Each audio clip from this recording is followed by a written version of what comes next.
Let's talk about trim sheets. They are a great way to get some textures into the scene very quickly. And it's a common technique that we use in the production environment.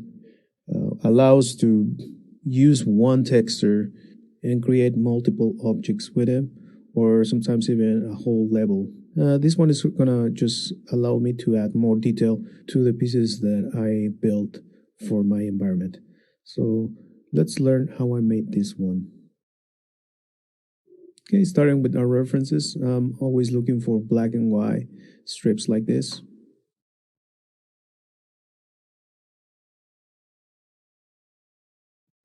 And also some distinct patterns. All right, I'm gonna bring this into Photoshop and start creating our tileable.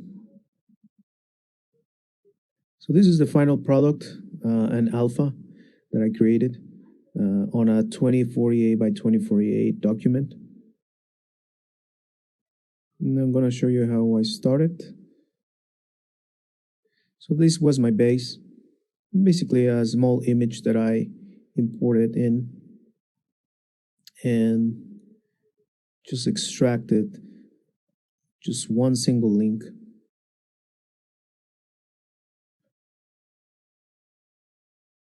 Got this. And then I transform it to a bigger shape. It looks now like this. But we don't care. I just want to trace over it. So I need a black background for this. So I start with the stripes because we want to make something seamless. And then I start adding the rest, manipulating the shapes, cutting into there, make it like my reference. And then once it's ready, I need to know if it's actually tiles. So I go in, merge it all together, and do offset 1024 on the horizontal only. And as you can see, there's little errors here and there. So I'm just gonna go and delete that.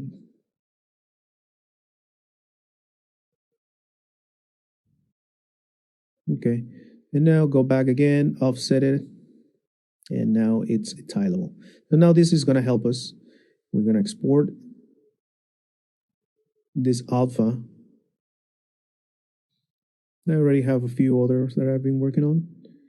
And as you can see, I have multiple links. I have that one, another one. So some of this I just traced, some others I just manipulated the levels. I'll show you another one, how I did it. So yeah, basically there's a little bit of work trying to trace it, but it takes me like 5 minutes to do one. If I had to do this in Substance Designer, it will take me way longer, I think. And for more complicated patterns, it's not easy for me to do it in Substance.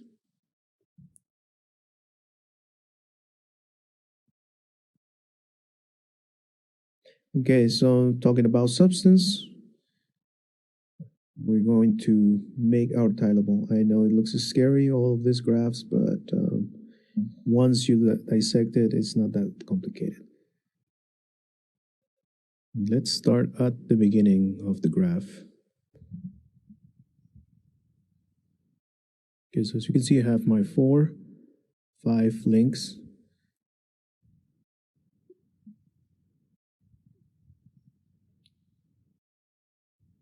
Then I run it through a blur and then add some distance. Now, what's the difference between that and distance? Well, we get a little bit of a bevel. Let's put in a normal map in there just so you can see better the difference. So with the distance and without it. So we want this, we want more bevel. And then pipe it through a tile generator, nothing fancy. Uh, the only thing I did, I think I was just changing a little bit of the intersection and change it to max. And then we get our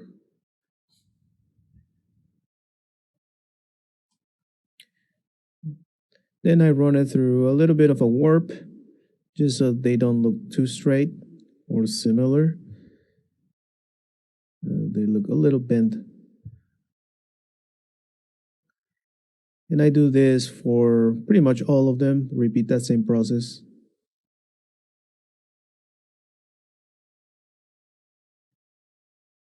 Okay, so now I run it through this really cool trim uh, generator. It's called Trims. I run it through there, add one mask, and it goes really fast. I downloaded it from this girl, Olha. It's free. Go and check it out and donate. So thank you for speeding up my workflow there.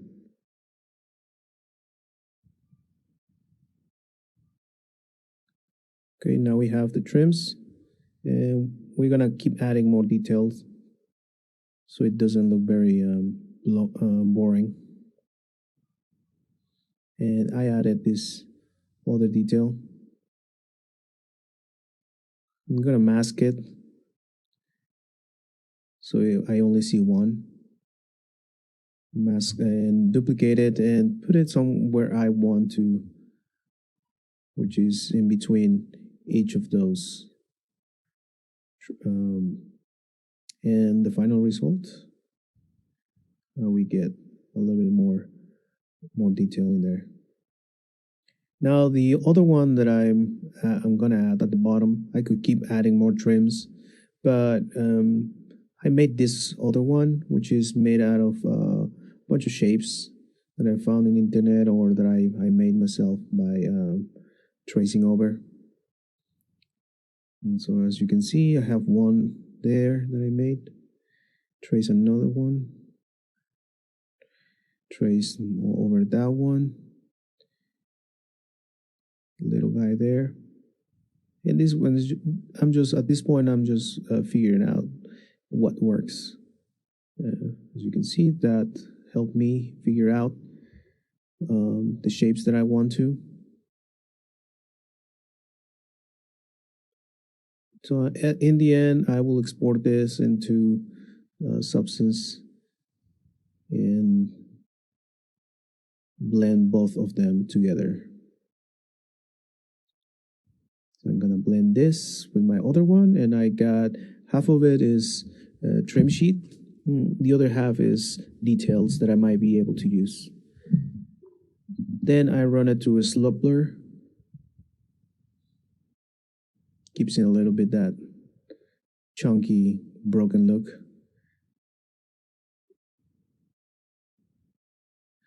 Of course, I'm not worried about how it looks in here. I worry about how it looks at the end. For now, let's leave it like that. And then I add a bunch of noises on top of it to make it look more real. Cuts, dips, and some other things. So I add the first noise, the second noise, added holes, bigger holes,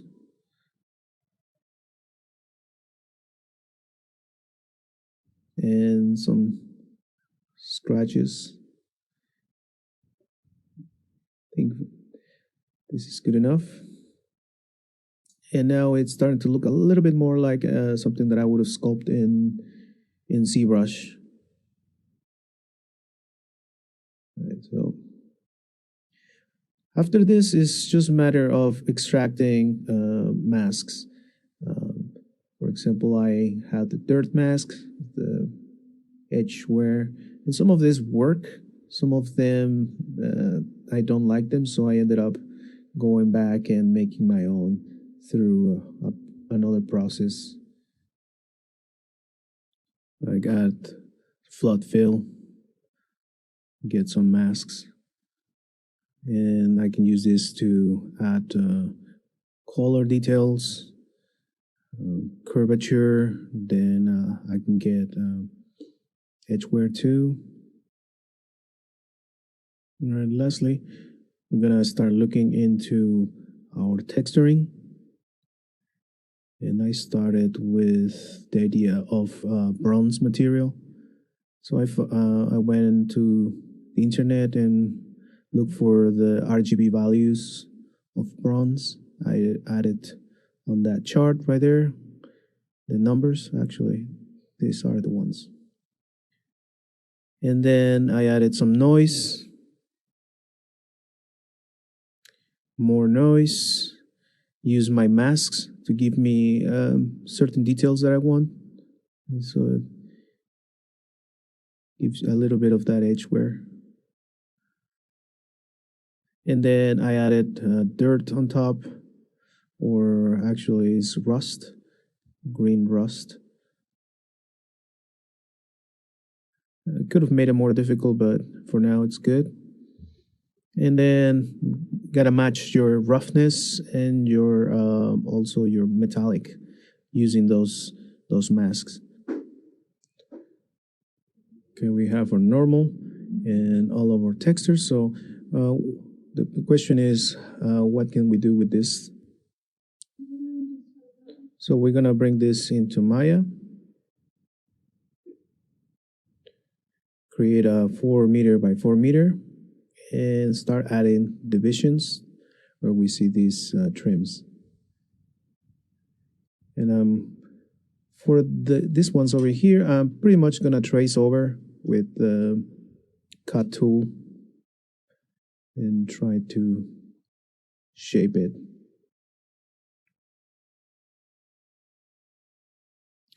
Add more divisions.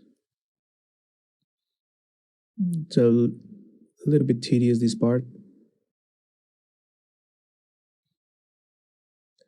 And then remove the excess until we get something that looks like this. As you can see, I was able to extract these ones, and I actually added an extra edge loop so they pop out a little bit. So it looks like it actually has some thickness. And I made more versions of this. I made a round version, some trims, some edges. And this is gonna help me embellish my pieces that I already made for the house. Okay, let's go to Unreal. All right, let's check it out. And here are the pieces that I made in Maya. Looks cool. They look like have some thickness. I made different versions, and I embellish the wood pieces that I already had, so it makes it look more ornate.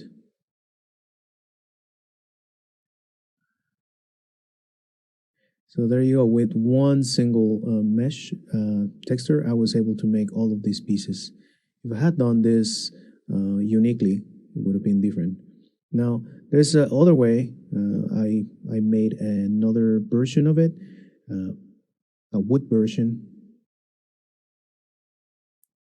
in Substance. Using the same graph, I just went and added a wood texture. Okay, so here it is. The only thing we make sure is that it looks carved out. Some pieces, of course. And as you can see, here it is. Now, I made another material that is translucent using my mask. And as you can see, when I remove this, you can see the mask work doing its job, just projecting where you see white. And if I remove that, it's just our plain texture. So it's really cool. Again, this is going to help me add details to those plain wood pieces that I made. I also made another one for decals and another one for metal. And here is how it looks. It actually looks like something that I would have done in ZBrush, but in reality, it's just a flat plane. And if you use a little bit of parallax occlusion in the material, it will look so much better. So I guess the next step would be making trims that matches the shape of my post. So I'm not just randomly putting these things around floating in the sky. So yeah, we need to go back into Maya and cut the shapes how I want them to be. But overall, I'm happy with the result. And as you can see, with using just one simple trim sheet, we can add so much detail. All right, so let's see what you can make with this. I'm sure it's going to be cool. Well, see you in the next video.